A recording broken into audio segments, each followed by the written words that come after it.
हर हर महादेव, देवों के देव महादेव के चरण में प्रणाम करता हूँ। दुर्गा माँ के चरण में प्रणाम करता हूँ।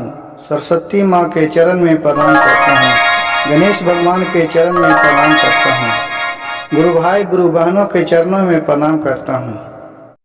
गुरु भाई गुरु बहन, आज का कहानी है कि कब भोलेनाथ किसका कंगाल और कब धनवान बना देते हैं, जिसका कोई भी नहीं जानता है। इनका महिमा अगम अपार है। जिस भाव भक्ति से आप इनको जानिएगा, उतना ही आपको ये भी पहचानेंगे। इसी पर आज एक चर्चा सुनाने जा रहा हूँ। गुरु भाई गुरु बहन, एक गांव में एक गुरु भाई रहते थे। उनका एक लड़का और एक लड़की थी, और ये बहुत ही दोनों शिव चर्चा भोलेनाथ के कथा कहानी में पत्नी और पति माहिर थे।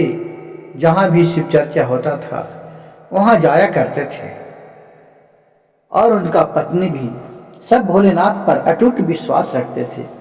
कहते थे सबके पालनहार वही हैं, जगत के रखवाली वही हैं। सूर्य चंद्रमा, आकाश पाताल, धरती, समुद्र, नदी सब भोलेनाथ का कृपा से ही है। वो भोलेनाथ पर बहुत ही अटूट विश्वास रखते थे। लेकिन उसका एक बेटी थी, वो बहुत ही कहती थी कि क्या मम्मी, क्या पापा, आप लोग दिन रात तोड़ते रहते हैं भोलेनाथ भोलेनाथ, क्या हमें खाना बना के भोलेनाथ दे देंगे, हमको थाली में खिया देंगे। उसको पिता और माता बोलते थे कि बेटी ऐसा वचन नहीं बोलना चाहिए, भोलेनाथ को तकलीफ लगता है। लेकिन गुरु भाई गुरु बहन, आजकल के तो बाल बच्चे ऐसे हैं कि कहाँ सुनने वाला है। बहुत से ऐसे हैं कि जो माँ बाप के बात ही नहीं सुनते हैं। लेकिन जब समय आता है तो फिर उसी बात पर अमल करने पड़ता है। उसी तरह इस कहानी का शिष्य भाग है कि आपको दर्शाने जा रहा हूं। जब उसका बेटी सियान हो गई, 20, 21, 22 साल के हो गई, उनके शादी विवाह एक अपने से कोई भी माँ बाप सोचता है कि अपने बेटी हो तो अपने से बड़े घर में शादी करे, ताकि हमारे पास कल कुछ रोने गाने के लिए नहीं आए। और बेटा को सोचता है कि अपने से बहू नीच घराने के लाऊं, यानी कुछ गरीब परिवार से लाऊं, ताकि हमको इज्जत प्रतिष्ठा सब देना करते रहे।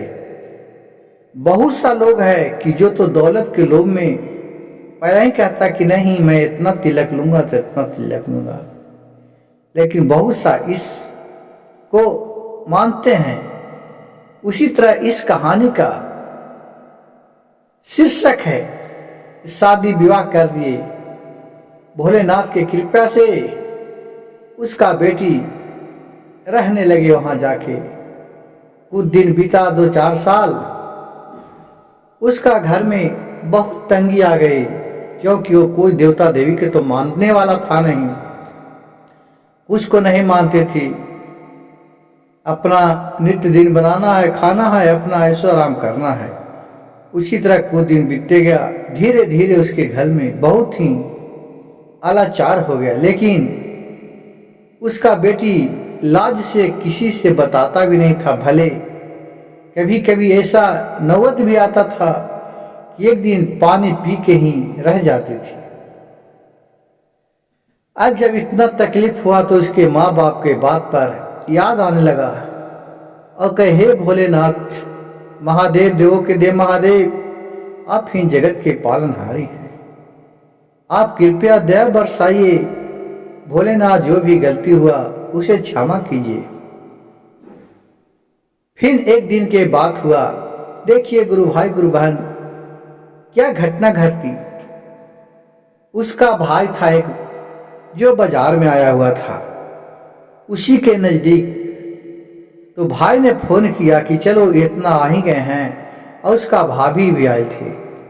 शाम का समय हो था। सोचा कि चलो अब तनी बहन से मिल लेता हूँ, बहुत दिन हो गया मिला। उसके बाद घर जाता हूँ।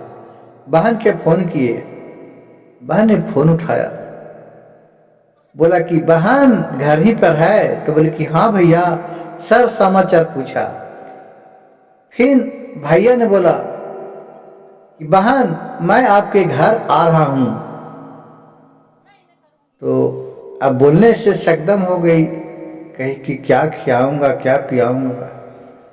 तो फिर भाई बोला कि क्या कुछ सकदम में पड़ गई बहन, क्या बात है? तो बोला कि ना भैया आइए ना। तो बोला ठीक है, हम और हमारे पत्नी मतलब भाभी और हम दोनों को आ रहे हैं। तो बोले कि ठीक है। वो फोन करके रख दिया, बोले कि बस 10 से 15 मिनट में हम पहुंच जा रहे हैं। कही कि ठीक है। अब वो खाना बनाने जा रहे तो देख रहा है तो घर में गल्ला नहीं है, तेल देख रहा है तो तेल नहीं है, राशन देख रहा है तो आटा नहीं है, न चावल है न दाल है। कह कि अब क्या करूं, कुछ सब्जी भी नहीं है। अब बाजार जाऊंगा, जब तक भाई आवेंगे तो केवाड़ी लगल देखेंगे तो भी लौट के चल जाएंगे। अब क्या करूं? तो फिर फ्रिज खोल के देखा तो उसमें देख रहा है कि माजा जो ठंडा होता है वो पड़ा हुआ है, वो भी मात्र आधा ही पड़ा हुआ है, यानी शीशा वाला गिलास से एक गिलास था।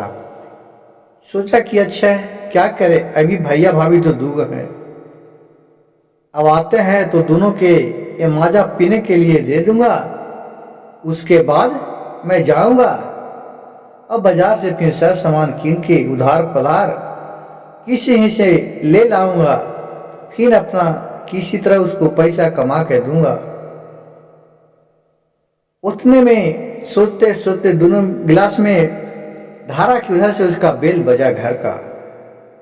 गया दरवाजा खोले तो देखे कि उसका भैया भाभी आए, प्रणाम पत्ती किए, गोर लगे, और साथ में उसका भाई का साला भी था, वो भी आ गया, वो भी था साथ था, आ गया चलते हैं बांध क्या मिलने के लिए। अब इसको देख के तो मन ही मन घबरा गया कि अब तो भैया 2 गो बोले थे, अब तो 3 गो हो गया, अब क्या करे, अब तो बहुत इज्जत के बात है, अब ये जाएंगे भी 3 लोग बैठा रहेंगे। बेचारी क्योंकि माँ बाप को संस्कार देखी थी तो परिवार का तो संस्कार है ये था, भले कोई देवता देवी नहीं मानता था, गुरु बहन भाई, लेकिन संस्कार तो कहूँ बाल बच्चे का नहीं जाता है, बाप माँ का तो संस्कार कुछ न कुछ तो परवे करता है। यह देखकर वो रुक गए। फिर सोचे कि अच्छा उन लोग को बैठाए आएंगे, कहें कि अच्छा एक काम करते हैं कि दोनों माजा पिया देते हैं, दोनों के भाभी के और उनको इनको पानी पिया देते हैं स्प्राइट कह के, क्योंकि स्प्राइट भी उजला होता है, क्योंकि इसमें 3 गिलास बनेगा नहीं। तो क्या किया कि 1 गिलास में पानी उसी मात्रा में डाल दिया जितना में तीनों था। वहां गए तो देख रहा है कि स्प्राइट भाई को हाथ से उठा के दिया कि भैया लीजिए ना, आपको तो स्प्राइट पीने में अच्छा लगता है ना। बोला कि हाँ हाँ बहन लाओ ना, उसको हाथ में पानी धरा दिया और देखा कि अगर भाई पानी भी पी लेगा तो लाजे रहाजे बोलेगा नहीं, अगर भाभी को चाहे भाभी को भाई को अगर पानी दे देंगे तो कहेगा कि हमको पानी दिया और उन लोग के माजा दिया। इसे सोच के उसको भाई के अपना पानी धरा दिए और ये दोनों के माजा का गिलास धरा दिए। भाई ने पिया तो देख रहा है तो स्प्राइट है नहीं, ये तो पानी है, और दोनों पिया तो देख रहा है खरीद में माजा है, लेकिन वो उसका भाई था जो बहुत ही सुशील था, वो समझ गया कि कुछ न कुछ बात है जो मेरी बहन हमसे छिपा रही है। उतने में ये बोला उसका जो साला था, बोला कि भैया जब हम माजा नहीं पियेंगे, हमको भी स्प्राइटे दीजिए ना। तो ये बोला कि अब तो ये तो जुठा दिया हूं, अब मैं कैसे लाऊं, जूठा तो मैं दे नहीं सकता हूं, अब पीजिए ठीक है। जाते हैं हम ढार के दूसरा गिलास में और लेके आते हैं। फिर वहां से चला गया अंदर, आगे तुम लोग बैठिए ना, हम लेके आते हैं, उसका भाई बोला। फिर अब बहन कहे कि अब तो है भी नहीं स्प्राइट, अब क्या करे। अब वहां से गए तो देख रहे कि गिलास में एक गिलास था, उसमें पानी ढाला और गिलास को नीचे गिरा दिया, पर से फूट गया। अब फिर आवाज हुआ तो उधर से फिर गिलास गिरा के और आ गया और यहाँ बोला कि भाई साला से कि जी स्प्राइट ला रहे थे, जो हाथ से छूट गया, ये स्प्राइट का बोतल फूट गया, अब जाते हैं बाजार से हम कीन के और ले लाते हैं, आप थोड़ा बैठिए। तो उसका साला बोला नहीं नहीं रहने दीजिए, हम यही स्प्राइट है जो पी लेंगे। देखिए गुरु भाई गुरु बहन, संस्कारी बाल बच्चे कैसे होता है। अपने बहन को इज्जत किस तरह एक भाई ने बचाया। बहन ने तो सकदम में पड़ गया कि भैया भी ऐसे क्यों बोल रहे हैं, लेकिन भाई सब समझ गया कि बहन हमसे बहुत कुछ छिपा रही है। फिर कहे कि नहीं नहीं चलिए अब घर चलते हैं। फिर तीनों को वहां से सोच हो गए आने के लिए, फिर घर से निकल गए। फिर बोले बहन से कि मैं मिल के आता हूँ, उन दोनों के घर के बाहर हो गए, अकेले घर में चल गए। अपना बहन से बोले कि बहन मैं जा रहा हूँ, किसी भी चीज का याद हो तो आप हमें करना। फिर उसको पैर छूने लगे। बहन छोटी, बहन जैसी पैर छूने लगा तो 500 का गड्डिल 10,000 रुपया नोट रख ले था, 10,000 अपने बहन के हाथ में पकड़ा दिया। बोले कि लो बहन, मैं आपको सारी स्थिति समझ रहा हूँ, आपके पास दिक्कत है। नहीं नहीं भैया आप रखिए। कहा कि नहीं बहन, तुम नहीं अगर रखेगी तो आज के बाद तुम्हारे घर हम कभी नहीं आऊंगा, ये तुम आशीर्वाद समझ के रख लो। एक बात सुनकर वो फिर बहन रख लिया। अब बहुत ही शर्म से नीचे झुक गया। अब भोलेनाथ के जहिया से ध्यान करने लगा और फिर नित्य दिन उसी पैसे से बिजनेस करने लगा और फिर धीरे धीरे बहुत ही बिजनेसमैन आदमी वो भी बन गई। गुरु भाई गुरु बहन, इस कहानी से हमें यह शिक्षा मिलता है कि परिवार जैसा भी हो उसको एक दिन याद जरूर करना चाहिए। और एक बहन को शादी ब्याह करने ही से कुछ नहीं होता है, एक बार उस पर भी फोन फान करके सर समाचार लेते रहे। गुरु भाई गुरु बहन, मेरे वीडियो अच्छा लगे तो कृपया मेरे चैनल को एक लाइक सब्सक्राइब शेयर जरूर कीजिएगा। कमेंट में हर हर महादेव जरूर लिखिएगा।